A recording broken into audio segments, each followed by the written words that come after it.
There's nothing to writing. All you do is sit down at a typewriter and bleed. Welcome to The Bleeders, a podcast and support group about book writing and publishing. I'm writer and podcaster Courtney Kosak, and each week I'll bring you new conversations with authors, agents, and publishers about how to write and sell books. Today's guest is Frances Badalamenti, talking about her books Salad Days and I Don't Blame You, and how and why she evolved from writing memoir to autofiction. For Frances, freeing herself up to fictionalize her experiences helped her land on narratives that felt right for these books. And for me, listening to her talk about her process made me want to give autofiction a try as well. And hey, maybe it'll do the same for you too. So let's get into it. My name is Frances Badalamenti. I am the author of I Don't Blame You and Salad Days, both novels. Your first book was I Don't Blame You. Set up the premise and then we'll unpack that. Okay. So I Don't Blame You is a novel about a young woman who is about to become a mother for the first time so she's pregnant while her mother is undergoing treatment for cancer.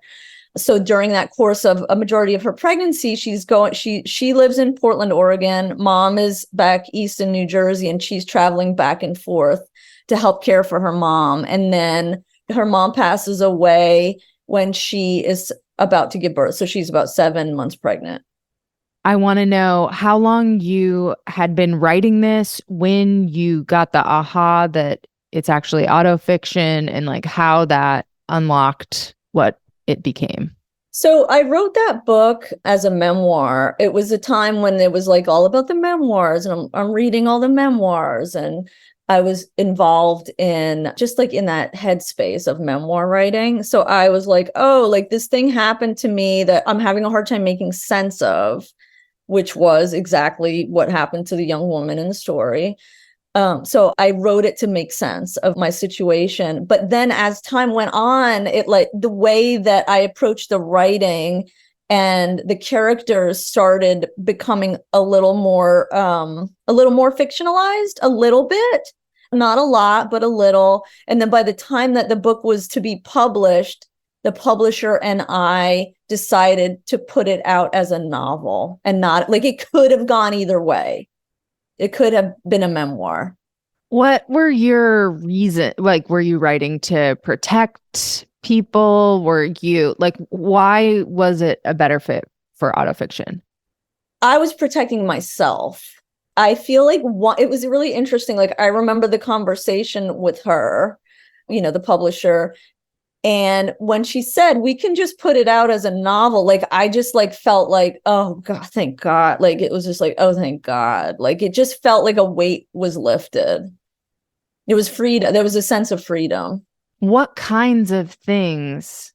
I mean, you don't have to get to, it can even be an example, not from the book, but like, what kinds of things are you changing? How close? I'm just very curious as a autofiction curious writer, like how far do you deviate and how do you make those choices for yourself? So with that particular book, I would say that it was more about the characters. Like, so, there were some composite characters, information and details about the characters were blurred or fabricated. Mm-hmm. But that has since shifted with my writing. So with the second book, like way more. So as I keep going, it's getting more and more closer to what we consider autofiction. So let's say that I Don't Blame You would really be considered an autobiographical novel. Uh-huh. Salad Days is getting closer to what we consider autofiction. So, okay. Yeah. Maybe this will be helpful for me. Like, okay. Percentages. Would you say I Don't Blame You is like 90%, whatever the truth is? So hard to pin down. But like, if we were putting numbers on it, whereas like Salad Days there's a lot more maybe, and you're at like 60% or something.